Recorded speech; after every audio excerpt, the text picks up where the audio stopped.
Olá, alunos do oitavo ano. Hoje nós estaremos dando continuidade ao conteúdo programático do livro de vocês. E o tema da aula de hoje será sobre diferença de potencial e resistência elétrica. O livro de vocês, logo lá na página 223, ele traz a imagem, de uma lâmpada fluorescente, mostrando para vocês algumas das suas características, o selo dela de qualidade, da ISO 9001, e assim como também vem dizendo a voltagem dela, que é de 127, para ser utilizado numa rede elétrica de 110, Aí eu coloquei essa pergunta para vocês aqui, eu posso utilizar essa lâmpada aí ao lado em uma residência cuja rede elétrica é de 220 graus, 220 volts? Não. A resposta seria não. Por que a resposta seria não, Como a lâmpada, pessoal, ela é fabricada para utilizar numa voltagem de 127, provavelmente, quando a gente colocar ela numa residência de 220 volts, ela vai o quê? Ela vai queimar, Então, na verdade, essa lâmpada, ela foi produzida, ela foi fabricada para utilizar numa rede elétrica de 110. Se eu colocar ela em uma rede de 220, provavelmente ela vai queimar. Isso está mostrando para vocês justamente essa característica que é, a diferença de potencial que há nos materiais elétricos, nos produtos elétricos. Então, existiu, na verdade, se você perceber, uma confusão, nesse caso aqui, em grandezas físicas. E a lâmpada, ela foi comprada com uma voltagem que foi diferente da voltagem da residência elétrica, Na verdade, o termo voltagem, ele se refere a uma grandeza física muito importante, no estudo da eletricidade, que é o que a gente chama de tensão elétrica ou diferença de potencial. Popularmente, a gente chama ela de voltagem. E para a gente compreender melhor, o que seria essa diferença de potencial, eu tenho aqui essa imagem, na verdade, de uma pilha que tem um polo positivo e tem um polo negativo, Ela tem 1,5 volts, Em cada polo dessa pilha existem cargas elétricas de sinais opostos, como vocês podem ver aqui, positivo e negativo, e essas cargas que se encontram separadas, na verdade, positiva e negativa, ela possui uma energia potencial que permite os elétrons, ao longo de um condutor, de um polo para o outro, em um circuito fechado, por convenção, sendo que o sentido da corrente elétrica como sendo do polo positivo para o polo negativo, certo? Então, como vocês podem estar vendo aí, Aqui eu tenho um fio condutor que está conduzindo a energia para que eu pudesse acender, essa lâmpada aqui. Então, perceba que o sentido desse circuito, um circuito fechado, ele está ocorrendo do lado positivo, veja a posição das setas, para o lado negativo. Sempre nessa posição aqui.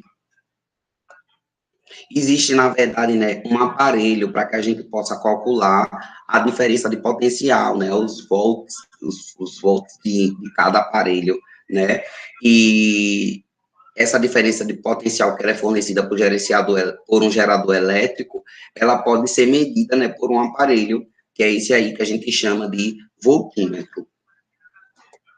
Existe, na verdade, pessoal, vários tipos de voltímetro. Existe o voltímetro digital, existe o voltímetro analógico. Esse modelo aí que eu trouxe para vocês é o modelo de voltímetro digital, porque ele já te dá exato o valor, de potencial daquele aparelho que você está medindo. A gente entra agora em outra temática, chamada de resistência elétrica, Provavelmente vocês já devem ter ouvido falar em resistência elétrica, principalmente em chuveiro elétrico das nossas residências, O chuveiro ele deixou de esquentar. Aí dizem logo, não foi o chuveiro que queimou, foi a resistência elétrica do chuveiro que queimou. Você compra aquela resistência numa loja de material de construção, até mesmo no supermercado, precisa-se analisar a voltagem do chuveiro elétrico, se ele é uma voltagem de 120, para ser utilizado numa rede elétrica de 110, ou se é para aquela resistência ser utilizada num chuveiro elétrico 220, isso vai depender muito do tipo de chuveiro que você está utilizando, certo? Algumas residências, elas já possuem, né, as duas redes, né, bifásica, que a gente chama, né? A minha casa, por exemplo, eu uso as duas redes, eu uso a rede 110 e eu uso a rede 220. O chuveiro da minha casa, elétrico, e o ar-condicionado, os dois são ligados na rede 220. Por quê? Porque são aparelhos que consomem muita energia e eu, quando coloco ele ligado à rede 220, o consumo dele passa a ser menor, certo? Aí eu tenho aí, né? Em geral, os condutores apresentam a resistência ao movimento dos elétrons. Essa resistência ao movimento dos elétrons a gente chama de resistência elétrica, a qual ela vai depender do tipo de material de que são feitos os condutores, né? Então, o material utilizado na fabricação do condutor, ele é influenciado pela sua resistência elétrica. Então, vai variar tanto a sua espessura, a sua extensão, a sua temperatura. Então, com relação à espessura, quanto mais espesso for aquela resistência, menor será a resistência da corrente elétrica, né? Quanto maior for a extensão daquele condutor, maior será a sua resistência. Para a maioria dos materiais, quanto maior for a temperatura do condutor, maior será a resistência. E toda resistência elétrica, ela é simbolizada pela letra R. A gente utiliza nessa letrinha R maiúsculo, pelo Sistema Internacional de Unidades. Em qualquer lugar do mundo, a resistência elétrica de um condutor, ela é representada pela letra R. E a unidade de medida que a gente utiliza para a resistência é o OHM, né, utilizada pela letra grega, né, que parece uma fechadura, ômega, né, que é o que a gente utiliza como unidade de medida. Aí, trago para vocês aí, né, uma churrasqueira elétrica, né? Aí eu pergunto para vocês, qual é a função desse equipamento elétrico aí, né? Na verdade, esse equipamento serve para aquecer os alimentos, como carne, e o objetivo de eu aquecer a carne nessa churrasqueira elétrica vai ser justamente assar, não é isso? Aí eu pergunto, como é que ocorre, na verdade, o funcionamento, né, desse equipamento elétrico, pessoal?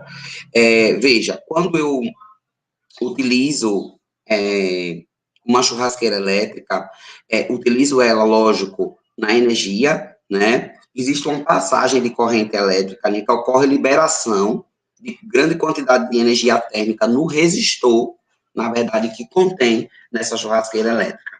A partir do momento que eu ligo essa churrasqueira, ela tende a aquecer o seu resistor, e, lógico, se eu aqueço o resistor dessa churrasqueira, vai aquecer a grade e, consequentemente, vai assar a carne.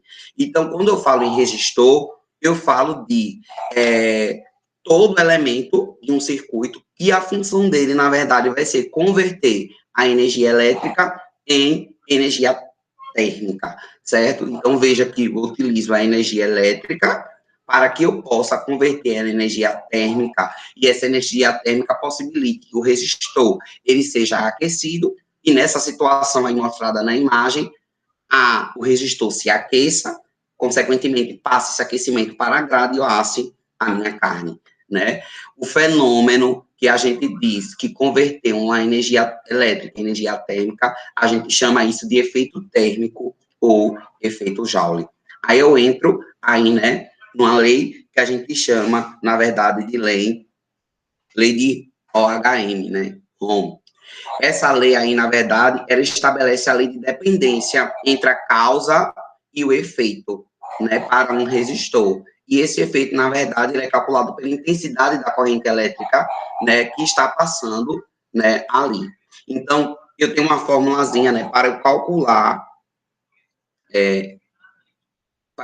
a diferença de potencial, e essa fórmula, ela é representada pela letra URI, né, onde o U eu calculo a diferença de potencial daquele aparelho, o R eu calculo a resistência elétrica, e o I eu calculo a intensidade elétrica, né? Como eu falei, alguns chuveiros elétricos, eles possuem, né, permite que o consumidor, ele escolha, né, entre 3 formas de aquecimento, se você quer ele quente, se você quer ele morno, ou se você quer ele água fria, né, sem ser aquecida. E o que vai mudar ao escolher uma das opções de aquecimento de um chuveiro elétrico vai ser justamente o comprimento de um resistor, certo? Então, na posição quente, a corrente elétrica passa apenas por uma parte do resistor. Na que eu escolho morno, né, a corrente ela é maior do que a posição do morno. Então, o que vai diferenciar, na verdade, essa corrente elétrica que vai passar para aquecer a água, né, na hora do banho do chuveiro elétrico vai ser justamente o tamanho daquela resistência. E quando você muda a chavezinha do chuveiro elétrico, aquela chavezinha justamente permite você estender ou diminuir o tamanho, né, daquela resistência que está contida ali no chuveiro elétrico. É uma molazinha, né? Aí temos também aí, né, com essa relação, nós podemos perceber também que o coeficiente entre a diferença de potencial e a corrente elétrica em determinado trecho do condutor na verdade, a mesma fórmula, né, só que o inverso, né? Eu posso calcular aqui, nessa fórmula, a diferença de potencial, e nessa fórmula aqui eu calculo a resistência elétrica. Para eu calcular a resistência elétrica, na verdade, é só eu dividir, né, a diferença de potencial, que é U, pela intensidade elétrica, né? Então, esse R aqui, na verdade, vai ser a relação, né? Ele é constante, vai ser a relação que a gente conhece como lei de Ohm, certo? Então, quando eu calculo, na verdade, a diferença de potencial e da corrente elétrica, a gente utiliza as letras, né? Então, para eu calcular o valor de diferença de potencial, que é a letra U, eu vou utilizar o volt, né, como unidade de medida. Para eu calcular a corrente elétrica, eu vou utilizar o ampere. E para eu calcular a intensidade, a resistência, na verdade, né, eu utilizo esse símbolozinho aqui, que é representado pelo Ohm, né, que parece uma ferradura. Assim a gente conclui, né, a aula de hoje. Eu sugiro a vocês, pessoal, que dêem uma lida no conteúdo, né, é bem pequenininho, vá lá no livro de vocês, na página 223, 224, 225, dê uma lida no conteúdo, na teoria em si, isso é importante, certo? Qualquer dúvida, eu estou à disposição de vocês. Hoje, eu não irei passar nenhum tipo de atividade do livro para que vocês possam responder. Isso é uma forma de eu estar oportunizando a vocês, né, que atualizem as suas atividades e possam me enviar. Vocês sabem que todas as atividades, elas são pontuadas e é necessário que vocês estejam com atividades em dias, para que, inclusive, vocês não tenham, no final da unidade, uma nota baixa, tá? Eu estou à disposição de vocês, desejo a cada um muita saúde, muita paz, e encerro a aula e agradeço a atenção de todos. Obrigado. Tchau, tchau.